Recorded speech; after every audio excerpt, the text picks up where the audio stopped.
할렐루야. 성경 암송하심으로 새벽 기도회를 시작하겠습니다. 너희는 사도들과 선지자들의 터 위에 세우심을 입은 자라. 그리스도 예수께서 친히 모퉁이 돌이 되셨느니라. 그의 안에서 건물마다 서로 연결하여 주 안에서 성전이 되어가고 너희도 성령 안에서 하나님이 거하실 처소가 되기 위하여 그리스도 예수 안에서 함께 지어져 가느니라. 아멘. 하나님의 말씀은 잠언 14장 1절에서 19절의 말씀입니다. 제가 읽을 때에는 1절로 7절까지 읽도록 하겠습니다. 지혜로운 여인은 자기 집을 세우되 미련한 여인은 자기 손으로 그것을 허느니라. 정직하게 행하는 자는 여호와를 경외하여도 패역하게 행하는 자는 여호와를 경멸하느니라. 미련한 자는 교만하여 입으로 매를 자청하고 지혜로운 자의 입술은 자기를 보전하느니라. 소가 없으면 구유는 깨끗하려니와 소의 힘으로 얻는 것이 많으니라. 신실한 증인은 거짓말을 아니하여도 거짓 증인은 거짓말을 뱉느니라. 거만한 자는 지혜를 구하여도 얻지 못하거니와 명철한 자는 지식 얻기가 쉬우니라. 너는 미련한 자의 앞을 떠나라. 그 입술에 지식 있음을 보지 못함이니라. 아멘. 계속해서 지혜로운 자와 미련한 자를 대조하는 잠언의 말씀을 살펴보고 있는데요. 우리가 잠언의 말씀을 살펴보면 길 이미지가 많이 사용되었음을 볼 수 있습니다. 특별히 잠언의 서론이라고 할 수 있는 1장에서 9장까지 이 길 이미지가 반복적으로 사용되었는데요. 잠언이 강조하는 길은 두 종류입니다. 하나는 곧은 길이고 다른 하나는 굽은 길입니다. 당연히 곧은 길이 지혜의 길, 복된 길, 하나님이 원하시는 길이고 굽은 길이 멸망의 길, 미련한 자의 길, 음녀가 유혹하는 길입니다. 우리가 읽은 본문에서도 이러한 길 이미지가 사용되었음을 볼 수 있는데요. 먼저 2절의 말씀을 다시 보시죠. 정직하게 행하는 자는 여호와를 경외하여도 패역하게 행하는 자는 여호와를 경멸하느니라. 2절을 봤을 때 길 이미지가 쉽게 떠오르지 않습니다. 원문을 보면 정직하게 행하는 자의 의미는 마음가짐이나 행실이 정직한 사람을 의미하는 것이 아니라 곧은 길을 걸어가는 사람을 의미합니다. 또한 마찬가지로 패역하게 행하는 자 역시 마음가짐이나 행실이 올바르지 않은 사람을 의미하는 것이 아니라 굽은 길을 걸어가는 사람을 의미합니다. 이렇게 놓고 보면 2절 말씀에서 길 이미지를 쉽게 발견할 수 있으실 것입니다. 또한 2절을 더 정확하게 번역을 하면 여호와를 경외하는 자는 곧은 길을 걸으며 여호와를 경멸하는 자는 패역한 길을 걷는다입니다. 한 사람이 어떤 길을 걸어가고 있는지 또 어떤 삶의 방식을 따라 살아가고 있는지를 보면 여호와를 향한 그 사람의 태도를 알 수 있습니다. 곧은 길을 걸어가는 사람은 어떤 삶의 방식을 취하겠습니까? 좌로나 우로나 치우치지 않고 곧은 길 끝에 계신 여호와만을 바라보고 걸어가는 삶의 방식을 취합니다. 곧은 길을 걸어가는 것이 힘들어 때로는 고개를 돌리며 다른 길로 걸어가고 싶은 유혹을 뿌리치며 힘들 때는 기어서라도 곧은 길을 걸어가는 것이 바로 여호와를 경외하는 사람입니다. 여호와를 경외하기 때문에 늘 하나님 앞에서 살아가는 코람데오의 신앙을 가지고 정직과 깨끗함을 추구하며 살아가는 사람이 바로 여호와를 경외하는 사람입니다. 하지만 굽은 길을 걸어가는 사람이 취하는 삶의 방식은 다르겠죠.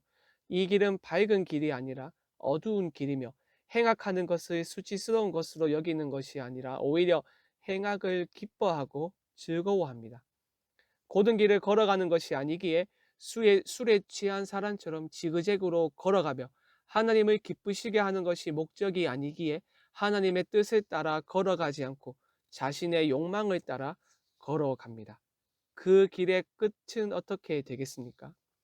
당연히 곧은 길을 가는 사람은 하나님이 주시는 복을 누리며 형통의 삶을 살아가지만 굽은 길을 가는 사람은 반대의 결과를 경험합니다. 곧 사망이겠죠. 본문을 보시면 잠언 기자는 이것을 다르게 표현합니다.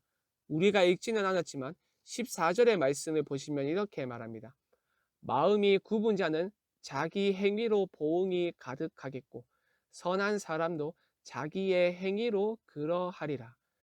우리말 성경은 마음이 굽은 자는 자기 행위로 보응이 가득하겠고라고 번역을 했지만 원문의 의미는 마음이 굽은 자는 그들의 길의 결과에 만족하겠고입니다. 여기서도 굽은 자 역시 굽은 길을 걸어가는 사람을 의미하는 것이고 선한 사람 역시 곧은 길을 걸어가는 사람을 의미하겠죠. 굽은 길과 곧은 길을 걸어가는 사람 모두 자신들이 선택한 길에서 얻게 되는 그 결과에 만족합니다. 굽은 길을 걸어가는 사람은 어떤 결과를 얻습니까?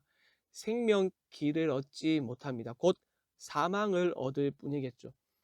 잠언 2장 19절의 말씀을 보시면 굽은 길로 유혹하는 음녀에 대하여 경고하면서 이렇게 말합니다. 누구든지 그에게로 가는 자는 돌아오지 못하며 또 생명 길을 얻지 못하느니라. 결국 굽은 길을 걷는 사람은 생명을 얻지 못하는 것에 만족합니다. 하지만 곧은 길을 걸어가는 사람은 다르겠죠. 잠언 2장 7절과 8절을 다시 보시면 곧은 길을 걷는 사람이 얻게 되는 유익에 대해서 이렇게 말합니다. 그는 정직한 자를 위하여 완전한 지혜를 예비하시며 행실이 온전한 자에게 방패가 되시나니 대저 그는 정의의 길을 보호하시며 그의 성도들의 길을 보존하려 하심이니라. 곧은 길을 걸어가는 사람은 지혜를 발견하고 하나님의 보호하심을 경험하면서 거기에서 만족함을 경험합니다. 그렇다면 여러분, 사람들이 곧은 길을 걸어가는 것이 아니라 굽은 길을 걸어가는 이유가 무엇이겠습니까? 사람의 시선으로 보았을 때 그 길이 좋은 길, 옳은 길로 보이기 때문입니다. 12절의 말씀을 보시죠. 어떤 길은 사람이 보기에 바르나 필경은 사망의 길이니라. 길을 걷다 보면 수많은 갈림길을 만나게 되죠. 그때 많은 사람이 어떤 길을 선택합니까? 당연히 좋은 길을 선택하겠죠. 안타까운 것은 이 좋은 길이 멸망으로 인도하는 길이라는 것입니다. 이 길로 가면 쉽게 목표 지점에 도달할 수 있을 것 같고 더 많은 무엇인가를 얻을 수 있을 것 같습니다. 그래서 표면적으로 보면 곧은 길처럼 보이지만 지혜의 길처럼 보이지만 하지만 막상 그 길을 걸어가면서 이상하다는 것을 감지하죠. 쉬운 길이 아니고 좋은 길이 아니라 멸망으로 인도하는 길이라는 것을 말입니다. 우리는 여기서 예수님의 말씀이 떠오르지 않을 수 없죠. 좁은 문으로 들어가라. 멸망으로 인도하는 문은 크고 그 길이 넓어 그리로 들어가는 자가 많고 생명으로 인도하는 문은 좁고 길이 협착하여 찾는 자가 적음이라. 사랑하는 여러분, 그렇다면 우리에게 요구되는 것은 무엇입니까? 나의 명철과 판단력을 믿고 신뢰하는 것이 아니라 하나님이 제시하신 곧은 길을 걸어가야 합니다. 그것이 무엇이겠습니까? 어떤 길이겠습니까? 바로 우리 주 예수 그리스도입니다. 우리 주님은 말씀하셨습니다. 내가 곧 길이요 진리요 생명이니.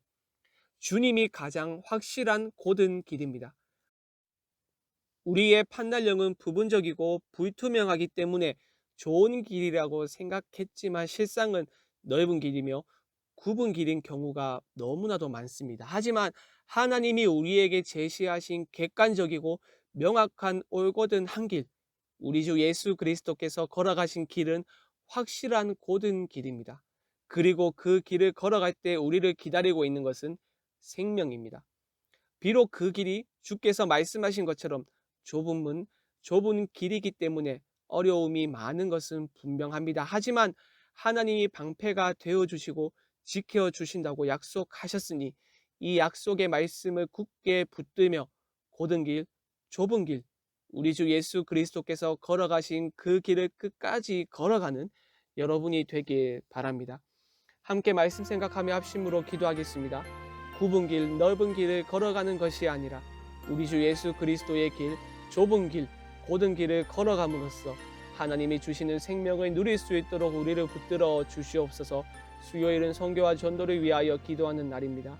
캄보디아의 김영진 아는양 선교사님과 인도네시아의 김인성 이성숙 선교사님의 가정을 붙들어 주시고 그들의 사역 가운데 은혜를 부어 주시옵소서. 우리 모두에게 구령의 열정을 회복시켜 주셔서 증인 공동체로 우리 교회를 세워 주시옵소서. 마지막으로 코로나 사태를 속히 종식시켜 주시고 이 일을 통하여 한국 교회가 다시 복음으로 돌아가 복음의 능력을 회복할 수 있도록 이 땅의 교회를 불쌍히 여겨 주시옵소서. 이 외에도 각자의 기도 제목을 가지고 자유롭게 기도하시면 되겠습니다. 주님의 이름을 한번 부르고 자유롭게 기도하겠습니다. 주여.